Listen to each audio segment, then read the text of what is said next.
Hi, I'm Harry, And I'm Ralph.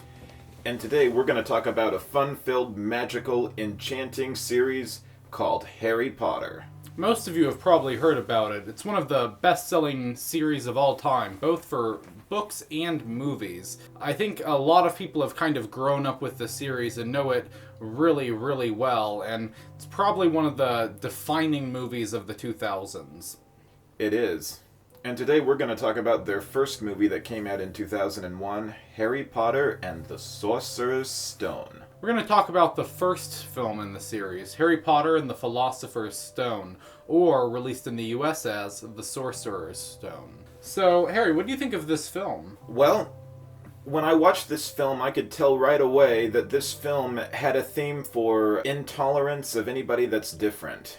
As we start off when we see Harry Potter living with the Dursleys and his Uncle Vernon, Aunt Petunia, and Dudley are nice to everybody else, but they're complete assholes to Harry. And Harry, who does not even know that he's a wizard, he thinks he's just a normal guy, and he has no idea why he's being treated so bad. I think the film really makes you sympathize with Harry early on, because they show him in just these terrible conditions, living under the stairs, and, whether he's a great character or not, you just instinctively start to feel kind of bad for him in that situation.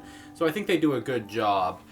Now, when I personally think about the Harry Potter series, I think the most memorable and best films are the ones towards the end of the series. But I will say, this film does one thing really well, and that's exposition. It really introduces you to the wizarding world in a great way. I think going to Diagostine Alley, tapping on the bricks, Harry getting his wand, getting his owl, there's a lot of really, really fun scenes during the first half of the movie, and I think those are probably my favorite scenes in the whole movie. Just going to Hogwarts for the first time, seeing the castle, seeing the magic shops. I think all that stuff is really, really cool world building. I thought so too. And what really got me about this film is that when you watch him go to this magnificent school of witchcraft and wizardry, it's fantastic, and it makes you just want to be a student there yourself. It just feels like such a wonderful place where it would be such a privilege to get to be there. And that's one of the few movies that I've ever wished I could be a character in myself.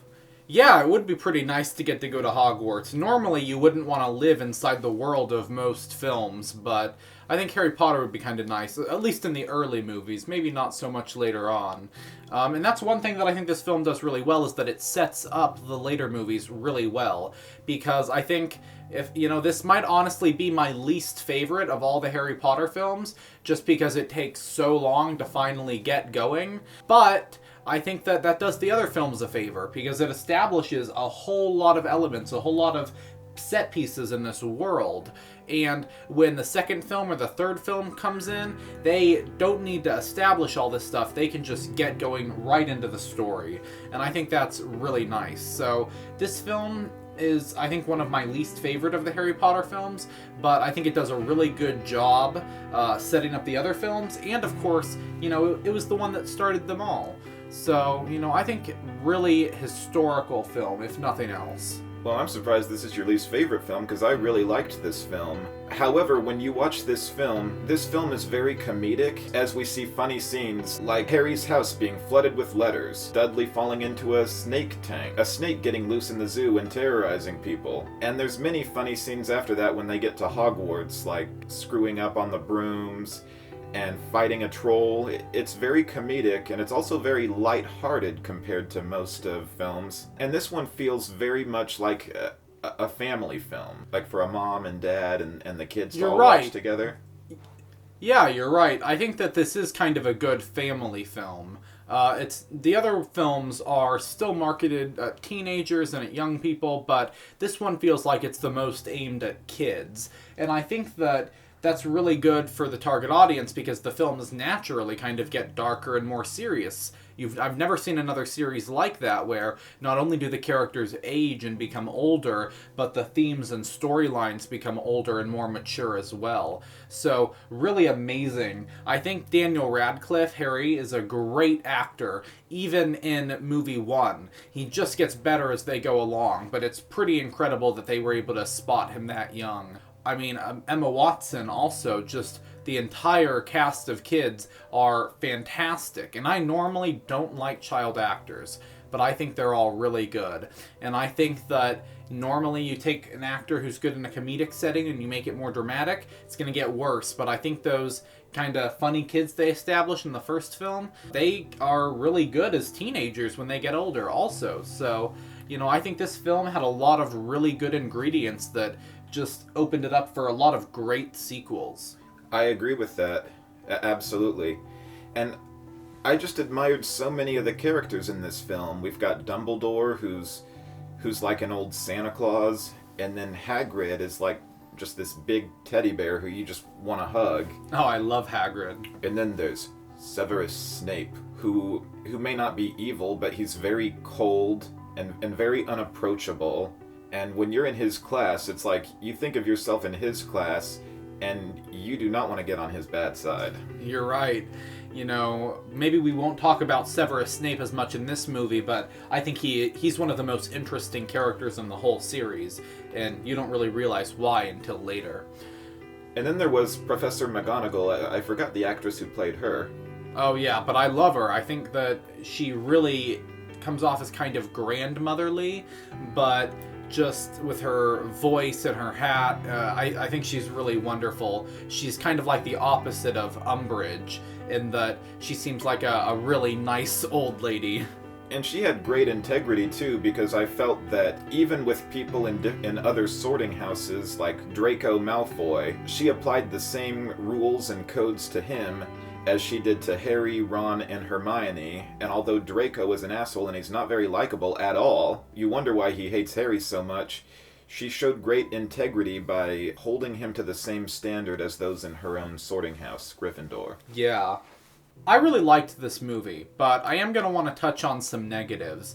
So, I think the effects don't really hold up like the ones in the future films do. Some of them still look great, but every once in a while they show an overhead shot of Hogwarts where, if you look closely, you can kind of tell that looks like a painting, maybe with some lights on it, or a series of 2D models. It doesn't really look real. So the effects, I mean, in the later films they look great, but in this early one, not quite as good as they could be. And I wasn't crazy about the plot as much as in the later films. I didn't really feel like the characters were in a lot of danger. Not as many people got hurt, no one really dies, and I was never really scared of the villain. You know, they set up Voldemort as a very menacing sounding character, but throughout the film you don't really see him except for a very creepy scene with a unicorn. Speaking of the unicorn scene, that's sort of where the movie took its toll. Before the scene where Harry, Ron, Hermione, and Draco served attention in the forest, the movie was lighthearted, comedic, and family-oriented. But after they go out into the dark forest, the comedic theme leaves the building, and it gets a whole lot darker as Harry and Draco come across a dead unicorn, and there's this phantom-like creature drinking its blood. We can't see its face, we have no idea what the hell it is, but the movie just got a whole lot darker at that point. I think that's a good point, and I think that this film does do a really good job of blending some really light comedic elements with some darker elements that set up the later films well. So, yeah, I guess I would just say my biggest problem with it is that I didn't really find the villain scary. I think that's a good twist villain. It's one that works. Normally they don't.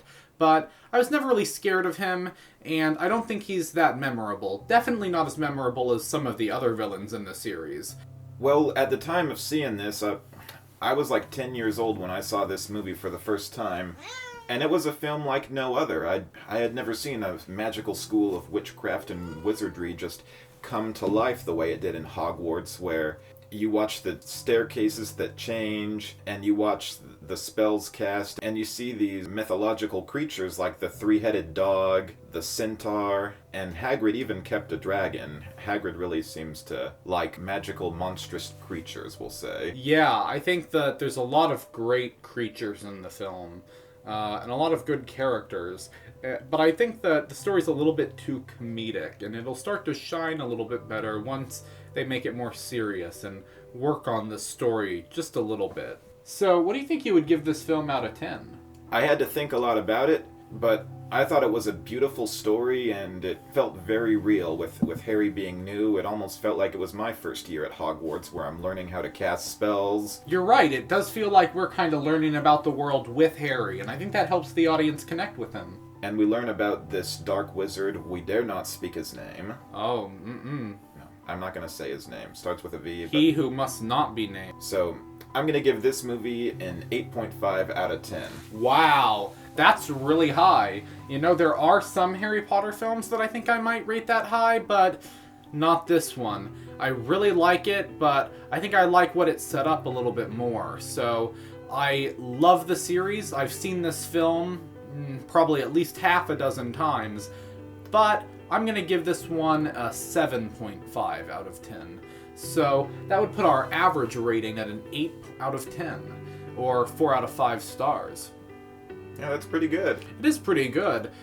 Pretty high rating for a kids movie. You know, normally, especially stuff that's for kids or young adults, adapted from a book, kind of marketed for teens, it's usually not that good, but especially one where there's a ton of sequels. Normally, with each sequel, it gets a little worse. But I think these are kind of groundbreaking in that not only is it a really good blockbuster movie for kids, but it has great sequels also. I think it's incredible that Harry Potter had 8 films, and even on the 8th film, the plot, the storyline, the action, the special effects held up just as well as the first film, which is something you don't see very often. Yeah, maybe even better than the first film, which is something you almost never see. So I think we can both say that we're really glad that this film exists, and it's really special. There's not very many films like it, and we're probably not ever going to get a kids movie like this one again. So anyway, that was our review for Harry Potter and the Philosopher's Stone. See ya. Thank you. Please subscribe and leave a comment below. Stay awesome.